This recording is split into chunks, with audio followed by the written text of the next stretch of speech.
Invitations everywhere. In fact, my rule now is that if a number calls me that is not registered on my phone, it's blocked.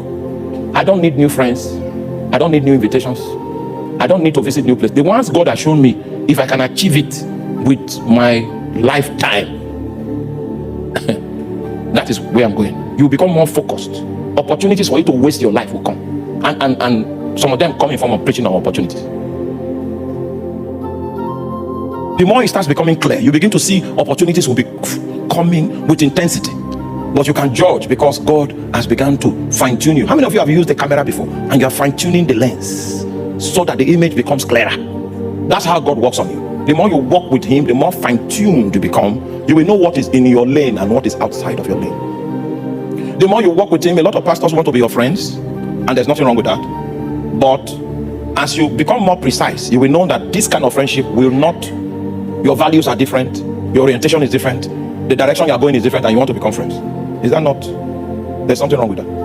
You'll be able to judge the kind of people that you can relate with on the path towards the achieving of that destiny. God doesn't want you to expand your strength. So he begins to streamline you, and he streamlines you like an arrow that is poised at hitting the target.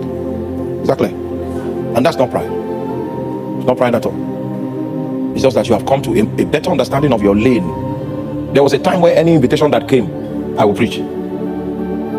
Then another time now came, he now began to define it. And I now discovered that it's not every invitation that falls into the category of what God has approved. Now it's even slimmer. There is a trademark that any minister I relate with must have. And it happens to be that people that have that trademark are few. So God has put me in the unpopular lane. Are you there? Smith Wigglesworth, was it the one? Or Lester Sumrall? He said at the age of, if you are 40 years in ministry, if you are 60 years of age, and you have 3 good friends, then you are lucky. I'll leave you with that. I know it doesn't make sense to some of you now, because you are still on the Broadway. As God begins to streamline you, you will find out that some people you call your friends are the ones that expose you the most. Part of the prayers we're going to pray during the course of this fasting is that the Lord should open our eyes to see the people around us.